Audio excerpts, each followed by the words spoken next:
नमस्कार, समृद्ध नेपाल कार्यक्रममा तपाईलाई स्वागत छ। म तेज प्रसाद वाग्ले। दर्शकवृन्द, यो कार्यक्रम मार्फत हामी देशमा विकास निर्माणको अवस्था, राष्ट्रिय प्राथमिकतामा परेका योजनाका साथै प्राप्त उपलब्धि र समृद्धिको सम्भावनाबारे विभिन्न कोणबाट तथ्यगत जानकारी प्रस्तुत गर्दछौँ। दर्शकवृन्द, नवलपुरको धौवादीमा फलाम खानी सञ्चालन बहुचर्चित र धेरैको चासोको विषय बनेको छ। फलाम खानी सञ्चालनको लागि प्राविधिक परीक्षण सम्पन्न हुने क्रममा रहेको छ र हालसम्मको प्रयोगशाला परीक्षणबाट त्यसका नतिजाहरू उत्साहप्रद देखिएको छ। फलाम खानी सञ्चालनमा आएपछि देशको व्यापार घाटा कम गर्न, रोजगारी सिर्जना गर्न र पूर्वाधार निर्माणमा सहयोग पुग्नेछ।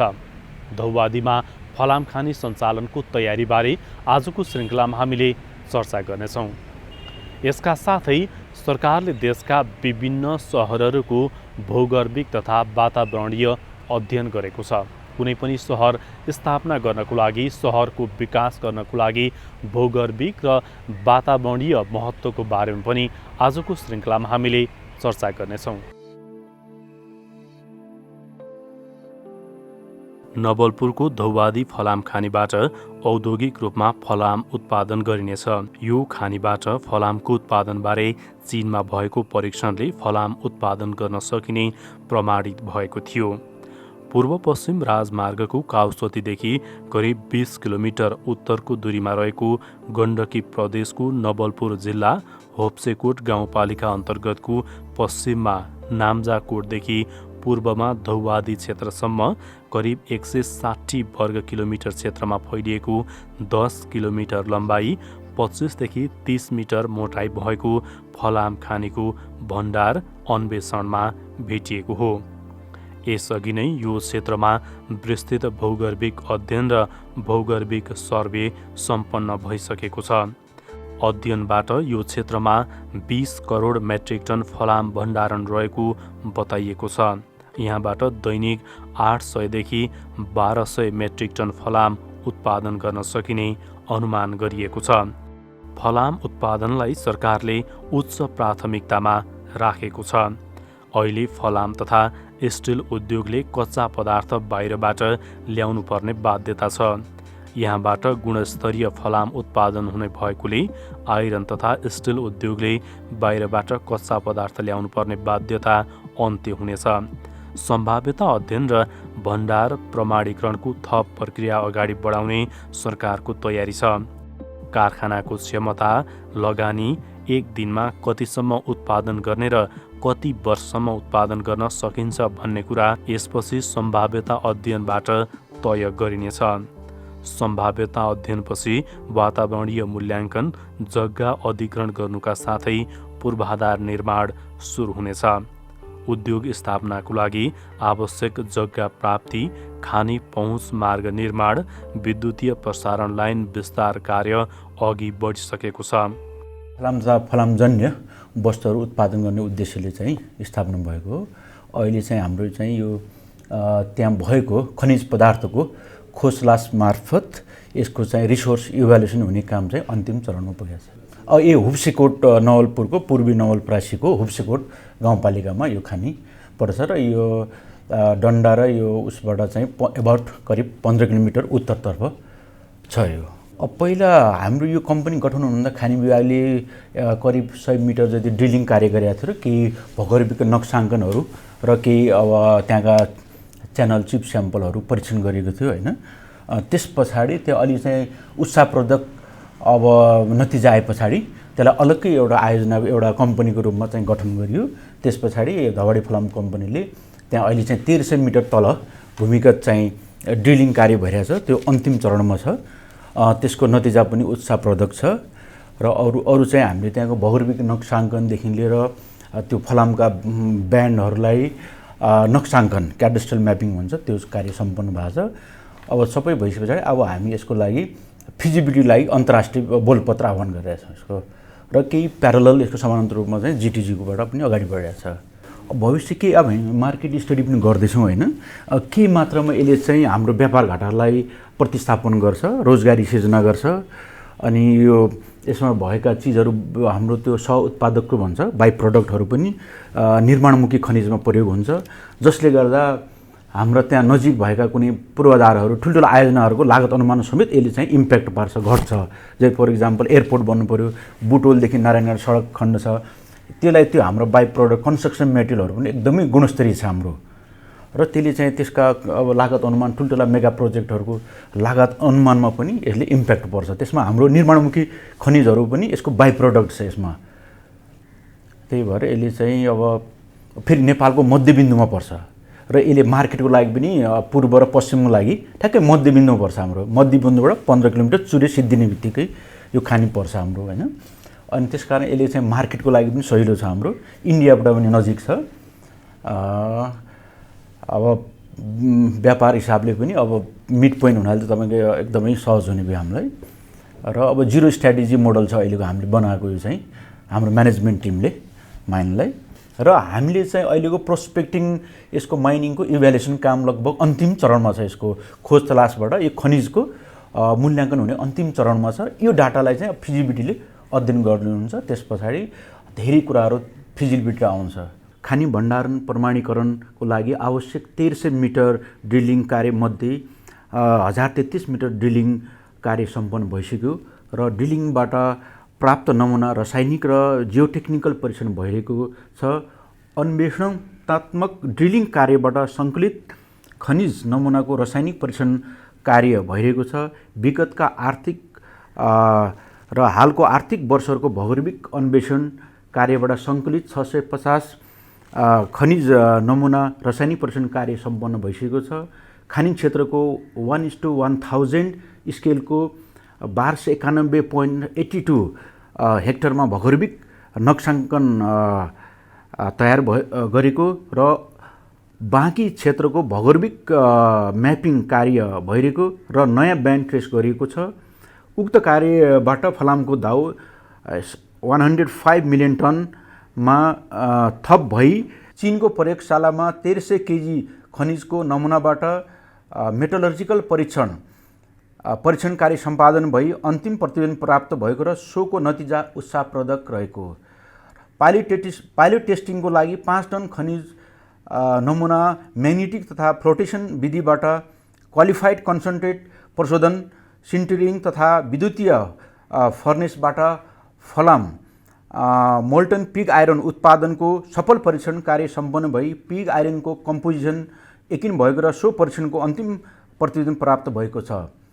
खानी विभागसँग मिति 2077 7/29 मा सम्झौता सम्पन्न भई खानी प्राप्त गर्न उक्त विभागबाट निम्न खोज तलासहरू अनुमति प्राप्त भएको हो। त्यहाँ पहिला परापूर्वकालमा त्यहाँबाट चाहिँ उत्खनन गरेर अब पुरानो प्रविधिबाट चाहिँ अब त्यहाँको अब हात हतियारहरू बनाउने गर्थे, र त्यस पछाडि अब त्यो अब अहिलेको समयमा त्यो इकोनोमिक आर्थिक दृष्टिले पनि चाहिँ अब त्योबाट सम्भव भएन। त्यस पछाडि खानी विभागको विभिन्न अध्ययन अनुसन्धानको चरण प्रक्रियामा जाँदाखेरि त्यहाँ फलामको भण्डारण केही उत्साहप्रदक देखियो हामीलाई सर्फेसमा। अनि त्यसबाट त्यसलाई फलोअप गर्दा गर्दा अलि चाहिँ त्यसको क्वान्टिटी र क्वालिटीहरू नतिजाहरू उत्साहप्रदक आयो। त्यस तत्पश्चात फेरि हामीले चाहिँ यसलाई यो कम्पनी रूपमा अगाडि बढायो। यसलाई एउटा चाहिँ हाम्रो भौगोलिक नक्साङ्कन हुन्छ, सामान्य नक्साङ्कन। त्यो चाहिँ नि हामी यो सामान्य इन्स्ट्रुमेन्ट ह्यामर कम्पास युज गरेर त्यहाँको रक त्यहाँको ढुङ्गाहरू चाहिँ कसरी बसेको छ, जस्तो अब तपाईँको यो चाहिँ सेडिमेन्ट्री रक हो। सेडिमेन्ट्री रक चाहिँ एउटा बेडमा बसेको हुन्छ, एउटा लेयरहरू हुन्छन्, ती लेयरहरूको हामी पहिला मापन गर्छौँ कम्पासले। त्यसको आधारमा चाहिँ यो भित्र जमिन मुनि कसरी बसेको छ भनेर प्रेडिक्सन गर्छौँ। ल सेडिमेन्ट्री स्ट्रक्चरमा चाहिँ त्यो प्रेडिक्सन गर्न सजिलो हुन्छ। जस्तो इग्नियस मेटामर्फिक अरू रकमा भन्दा सेडिमेन्ट्रीमा चाहिँ लिथोस्ट्राटिग्राफिकल क्यारेक्टर चाहिँ सिमिलर हुन्छ तलसम्म। त्यसले गर्दाखेरि हामी त्यसको लागि चाहिँ म्यापिङ टेक्निक हुन्छ, जियोलोजिकल म्यापिङ टेक्निक। हामी यो टोपो सिट भन्ने एउटा सिट उपलब्ध हुन्छ। त्यसपछि हामीसँग पुरानो रिजनल स्केलमा गरेर म्यापिङहरू हुन्छ। त्यसमा चाहिँ हामी फिल्डमा गएर हामी डिप स्ट्राइक भन्छौँ, त्यो रकको ओरिएन्टेसन भर्छौँ। रक र तपाईँको ओर चाहिँ यो अल्टरनेट भएर बसेको हुन्छ, त्यसको ओरिएन्टेसन भर्छौँ। ओरिएन्टेसनहरू भरिसकेपछि हामी त्यो भनौँ न हामीले हाम्रो मेन इम्पोर्टेन्ट त त्यो खानी भयो, ओर भयो, धाउ चाहिँ भयो।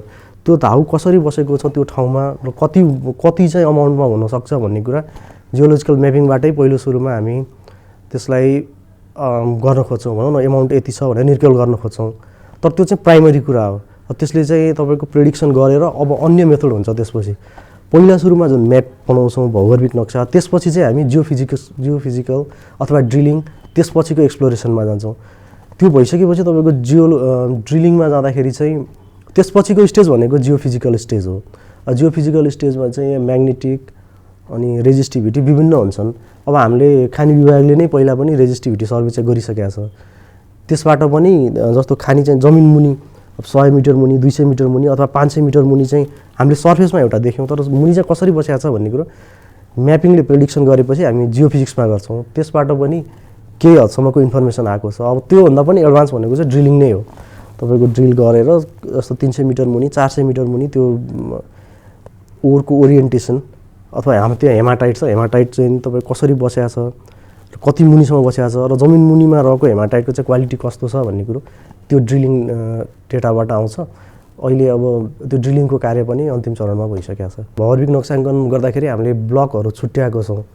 जस्तो एउटा धौवादी ब्लक भनेर छुट्याएको छौँ, लाफे ब्लक, पोखरी ब्लक, दुर्लुङ्गा ब्लक गरेर राम्चे ब्लक गरेर 5वटा ब्लकहरू छुट्याएको छौँ।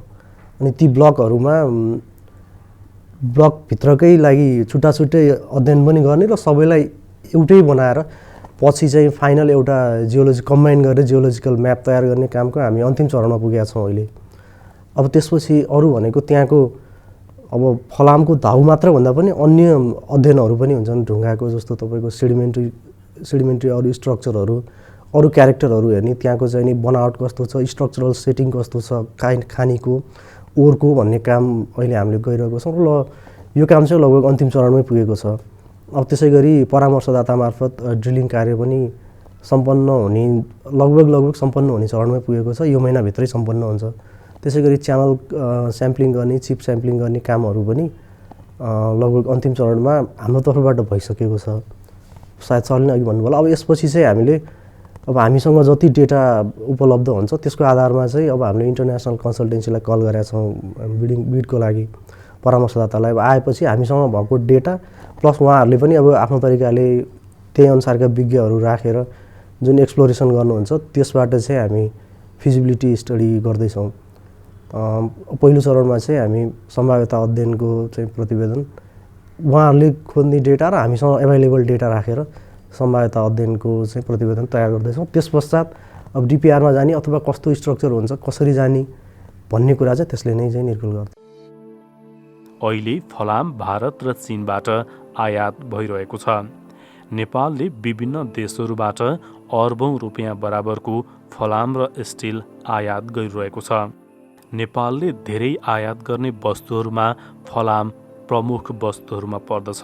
वार्षिक रूपमा नेपालमा फलाम र स्टिलको आयात उच्च भइरहँदा यसको असर नेपालको वैदेशिक व्यापार घाटामा परेको छ। धौवादी फलाम खानीबाट फलाम उत्पादन थालिएपछि नेपालको वैदेशिक व्यापार घाटा कम हुनेछ। यसका साथै रोजगारी सिर्जना र नेपालको पूर्वाधार विकासमा पनि यसले धेरै सहयोग गर्नेछ।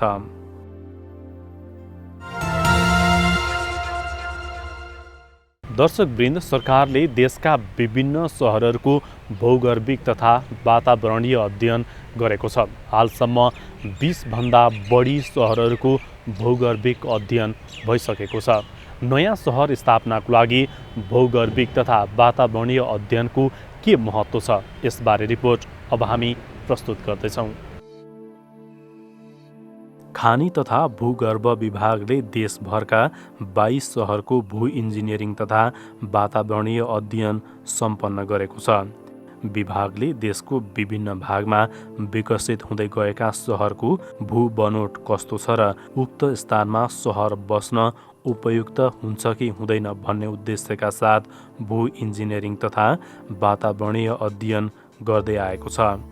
विभागले काठमाडौँ, पोखरा, बुटोल, भद्रपुर, धरान, जनकपुर, वीरेन्द्रनगर, तुलसीपुर, धनगढी, भैरवा, टिकापुर, सिन्धुलीमाढी, हेटौँडा, वीरगञ्ज, विराटनगर, दमौली, बिदुर, दमक, बनेपा र नारायणगढको भू इन्जिनियरिङ तथा वातावरणीय अध्ययन सम्पन्न गरिसकेको छ। पछिल्लो समय बर्दियाको गुलरिया बजार क्षेत्रमा भू इन्जिनियरिङ तथा वातावरणीय अध्ययन भइरहेको विभागले जनाएको छ। अहिले लगभग हामीले 22वटामा गरिसकेका छौँ भने अहिले चाहिँ हामीले गुलरियामा गर्दैछौँ। यो आर्थिक वर्षको कार्यक्रम अनुसारले अहिले चलिरहेको छ हाम्रो। यसको मुख्य उद्देश्य चाहिँ त्यहाँको त्यो सिटी बस्ने एरियाको चाहिँ हामीले चाहिँ भू बनोट कस्तो छ, त्यसको सोइल कन्डिसन कस्तो छ, त्यसको बियरिङ क्यापेसिटी कस्तो छ, कम्प्रेसिभ स्ट्रेन्थ कस्तो छ त्यो सोइलको या सेन्डको या सिल्डको जे छ त्यहाँ, र त्यसले चाहिँ कहाँ कस्ता स्ट्रक्चरहरू बनाउन मिल्छ मिल्दैन, हामीले चाहिँ त्यस्तो कुरा रिकमेन्डेसन गर्छौँ। या त वातावरणीय हिसाबले कहाँनिर डम्पिङ साइट राख्नुपर्छ या खोला नाला छन् भने कहाँनिर हामीले चाहिँ त्यहाँ चाहिँ अब रिटेनिङ वाल्सहरू बनाएर तिनीहरूलाई चाहिँ संरक्षण गर्नुपर्छ भन्ने कुराहरू यस्तोहरू हामीले चाहिँ भू इन्जिनियरिङ तथा भू वातावरणीय अध्ययन गरेर चाहिँ हामीले चाहिँ सम्बन्धित गाउँपालिका नगरपालिका जे छ या महानगरपालिका उपमहानगरपालिकालाई हामीले चाहिँ सिफारिस गरेर यहाँ चाहिँ यस्तो कुरा नगरौँ या यस्तो कुरा गरौँ भनेर हामीले चाहिँ सिफारिस गरिदिन्छौँ। त्यो चाहिँ उहाँहरूले चाहिँ त्यही अनुसारले चाहिँ फर्दर उहाँहरूको सिटी प्लानिङमा चाहिँ त्यो युज गर्नुहुन्छ है। र त्यसमा हामीले दिएका टेक्निकल डिटेल्सहरूलाई युज गरेर चाहिँ उहाँहरूले चाहिँ आफ्नो प्लानिङ गर्दाखेरि चाहिँ कहाँ अब भनौँ न कहीँ मेट्रो बनाउनु पऱ्यो अरे या कहीँ लिक्विफेक्सन हुने ठाउँ हुनसक्छ, जमिन भाँसिने ठाउँहरू हुनसक्छ, त्यस्तो ठाउँलाई एभोइड गर्नुहुन्छ। या कुनै ठुलो स्टेडियम बनाउनु पऱ्यो अरे होइन, फुटबल स्टेडियम या कुनै स्टेडियम बनाउनु पऱ्यो अरे त्यस्तो ठाउँमा चाहिँ यस्ता लिक्विफेसन हुने त्यसको बियरिङ क्यापेसिटी कस्तो छ त्यो हेरेर त्यस्ता इन्फ्रास्ट्रक्चरहरू बनाउन पर्छ। यस्तो कुराहरूलाई चाहिँ हामीले चाहिँ हाम्रो अध्ययनले चाहिँ सहयोग गर्छ। काठमाडौँ, पोखरा, विराटनगर होइन, वीरगन्जदेखि लिएर अब भद्रपुर, दमकदेखि लिएर बुटवल, भैरवा, नेपालगञ्ज अनि धनगढी, टिकापुर, महेन्द्रनगरदेखि लिएर अब हाम्रो सिन्धुलीमाढी भयो, यहाँ चाहिँ यता चाहिँ हाम्रो नुवाकोटमा चाहिँ नुवाकोटको सदरमुकाममा गरियो भने अर्को चाहिँ दमोलीमा, यस्तै थुप्रै भनौँ न जलेश्वरमा गरियो, जनकपुरमा, भरतपुरमा गरिसकेको छ। र अहिले चाहिँ हामीले चाहिँ गुलेरियामा गर्दैछौँ भने अर्को वर्ष चाहिँ हामीले चाहिँ प्लानिङ चाहिँ हाम्रो जुन 5 नम्बर प्रदेशको सदरमुकाम हुने ठाउँ छ त्यहाँ अझै बस्ती विकास बगैँचा छैन, त्यहाँ गरेर चाहिँ त्यहाँ कहाँ कहाँ कस्तो इन्फ्रास्ट्रक्चर राख्न सकिन्छ भने हामीले त्यो विचार गरिरहेका छौँ नेक्स्ट इयरको प्रोग्रामको लागि चाहिँ। एउटा सहरभित्र पनि जस्तै काठमाडौँ भ्यालीमा पनि अब भनौँ न कुनै लिक्विफेसन ठाउँ छ है। अब तब यहाँहरूले देखिसक्नु होला भूकम्प जाँदाखेरि कुनै ठाउँमा जमिन भाँसिएको छ, घर ढलेका छन्, कुनै ठाउँमा इन्ट्याक्ट छन् होइन। त्यही हाम्रो त्यो बियरिङ हाम्रो सोइलको बियरिङ प्रोपर्टिजले त्यो डिफाइन गर्छ है। त्यस्तै तपाईँहरूले यहाँहरूले हेर्नुहुन्छ भने पोखरामा जुन अर्मलेमा सिङ्कहोल्ड आइरहेको थियो तपाईँहरूले न्युजमा 2-3-4 वर्ष अगाडिदेखि नै सुन्दै आउनुभएको छ होइन। त्यसमा हामीले नयाँ लगभग 55 सालमा स्टडी गरेर यहाँ चाहिँ बस्ती विकास नगर्नु है भनेर हामीले पोखरा महानगरपालिकामा त्यहाँ हामीले बनाएको म्यापै छ है, रिकमेन्डेसन गरेको। अब त्यहाँ बस्ती विकास भयो, अहिले आएर डेन्जर भयो त्यहाँ होइन। त्यस्तै यहाँहरूले हेर्नुहुन्छ भने बुटोलमा जुन लक्ष्मीनगरमा र त्यहाँ पहिरो गयो नि, अहिलेको हाम्रो बर्खामा पनि पहिरो गयो ठुलो होइन। त्यो एरियालाई हामीले चाहिँ त्यहाँ बस्ती विकास नगर्नु, यो पहिरो गयो त्यो चलिरहेको पहिरो हो, त्यो यहाँ चाहिँ हामीले बस्ती विकास गर्नुहुन्न भनिएका छौँ होइन। जस्तै बुटोल नगरपालिकालाई पनि हामीले चाहिँ डम्पिङ साइटको पनि एरिया आइडेन्टिफाई गरिदिएका थियौँ। मलाई थाहा भए जस्तो मतलब यस्तो ठाउँहरूलाई चाहिँ हामीले आइडेन्टिफाई गरिदिन्छौँ, यो ठाउँमा बस्न मिल्छ, यो बस्न मिल्दैन भन्ने चिज हुन्छ या इन्फ्रास्ट्रक्चर बनाउने कुराहरू हुन्छ, त्यसलाई हामीले आइडेन्टिफाई गरिदिन्छौँ। अब हेर्दा अब बस्ती विकास गर्नलाई चाहिँ अब कुनै ठाउँ चाहिँ अब धेरै संवेदनशील नै छन्, यसले गर्दा ठुल्ठुला इन्सिडेन्ट्सहरू फलो गर्नुपर्छ। अहिले हामीले चाहिँ राम्रो साइट आइडेन्टिफाई नगरिकन हामीले ड्याम स्ट्रक्चर बनाएको छौँ भने त्यो जियोलोजिकल फल्ट यस्तोमा छ भने चाहिँ या त हाम्रो यो थ्रस्ट लाइनमा छन् भने त्यो चाहिँ के हुन्छ भने विक जोनमा हुन्छन् तिनी, त्यसले गर्दाखेरि सानोतिनो भूकम्प आउँदाखेरि पनि त्यसलाई फुटालिदिन सक्छ या ठुलो भनौँ न एउटा बाढी आयो भने त्यसलाई गरिदिन सक्छ। त्यस्तो आयो भने त धेरै ठुलो नोक्सान हुन्छ। अब यस्ता कुराहरूलाई हामीले चाहिँ अब जियोलोजिकल फिचर्स कस्तो छ त्यो एरियाको आइडेन्टिफाई गरेर हामीले चाहिँ दिने गर्छौँ। सहरको कुन क्षेत्रमा कस्ता पूर्वाधार निर्माण गर्न सकिन्छ भन्ने बारेमा भू इन्जिनियरिङ तथा वातावरणीय अध्ययन गरेर सम्बन्धित स्थानीय तह, प्रदेश सरकार र सङ्घीय सरकारलाई सुझाव दिने गरिएको छ। विभागको राय र सुझावलाई कार्यान्वयन नल्याउँदा प्राकृतिक विपत्तिका घटना हुने गरेका छन्। विभागले सहरको कुन भागमा विद्यालय, कुन भागमा अस्पताल, कुन भागमा डम्पिङ साइट, कुन भागमा अन्डरग्राउन्ड पार्किङ बनाउन सकिन्छ भन्ने बारेमा समेत अध्ययन गर्नेछ। यस्तै कुन ठाउँ बाढी, पहिरो र भूक्षयको जोखिम छ भन्ने पनि अध्ययन हुने गरेको छ। यस्ता अध्ययनले सहरी विकासमा सहयोग पुग्ने सरकारवालाको भनाइ छ। नयाँ सहरहरू भनौँ न, हामी कुनै पनि सहर बन्ने भनेको जमिनमा नै हो। त्यस कारणले जमिन कस्तो छ भन्ने कुराले त्यहाँ हुने इन्फ्रास्ट्रक्चरहरू सबै चाहिँ त्यसले नै डिफाइन गर्छ जमिन कस्तो छ भन्ने कुराले। त्यही भएर अब तपाईँको अब सहर बन्ने भनेको कुनै चाहिँ हामी फ्ल्याट एरियामा हुनसक्छ, कुनै चाहिँ स्लोप एरियामा हुनसक्छ। अब स्लोप एरियामा हो भने चाहिँ त्यहाँ पहिरोको सम्भावना हुनसक्छ। अब फ्ल्याट एरियामा हो भने तपाईँको त्यहाँ सेडिमेन्ट्री त्यो तपाईँको जस्तो भनौँ न काठमाडौँ अथवा तराई हुन्छ, त्यसमा चाहिँ माटोको लेयरहरू हुन्छ जमिनमुनि। अब त्यो लेयरहरू कसरी बसेको छ, कस्तो खालको चाहिँ सोइल प्रोपर्टी छ, अब त्यो सबै कुराले चाहिँ त्यहाँ बन्ने घरहरू अब त्यसले चाहिँ नि त्यसको घर बनेपछि त हामीले एउटा वेट लगेर राख्ने हो। त्यो वेट चाहिँ त्यो जमिनले बियर गर्नुपर्छ। त्यो अब त्यसले थाम्न सक्छ कि सक्दैन भन्ने सबै कुराहरूको लागि चाहिँ तपाईँको त्यो सर्फेसको स्टडी, त्यसपछि सर्फेस अन्डरग्राउन्ड स्टडीहरू चाहिँ गर्नुपर्छ। अब जस तपाईँको सहरहरू बन्दाखेरि चाहिँ जमिनमा बन्यो, अब त्यो जमिनको क्यारेक्टर अब फरक हुन्छ नि। पाहाडमा एक किसिमको अर्को समस्या हुनसक्छ। अब तराईतिर हेर्दाखेरि चाहिँ त्यहाँको तपाईँ ठाउँ पनि फेरि नजिकै पनि त्यो त्यहाँनिर भएको त्यो जुन स्टाटाहरू हुन्छ त्यो फरक प्रोपर्टीको हुनसक्छ। अब काहीँ चाहिँ लिक्विफ्याक्सन हुने तपाईँको बालुवाहरू छ भने अब लिक्विफ्याक्सन हुने सम्भावना हुन्छ। अब क्ले छ भने त्यही अनुसारको प्रोपर्टी हुन्छ। त्यही भएर एकचोटि जमिनमुनि चाहिँ अब ड्रिलिङ गरेर अब अहिले हामीले एसपिटी टेस्टहरू गर्छौँ सहरहरूको पनि। त्यो टेस्ट गरेर त्यसको चाहिँ बियरिङ क्यापेसिटी नै हो मेन कुरो। त्यो सोइलले त्यहाँ भएको लेयरहरूले कसरी थाम्न सक्छ भन्ने कुरो त्यही अनुसार अब स्टडी गरेरै अब सहरहरू अब हामीले चाहिँ अब सहर भन्ने बित्तिकै अब तराई एरिया अथवा काठमाडौँ सम्झ्यो। तर अब अहिले त मध्य पहाडतिर नि धेरै बनाएको छ। भनौँ तपाईँको पहिरोमै सहरहरू पनि बनिरहेछ पुरानो पहिरोहरूमा। त्यही भएर अब जियोटेक्निकल स्टडी, जियोलोजिकल स्टडीहरू चाहिँ सबै सहरहरूको लागि पनि हुनुपर्छ जस्तो लाग्छ।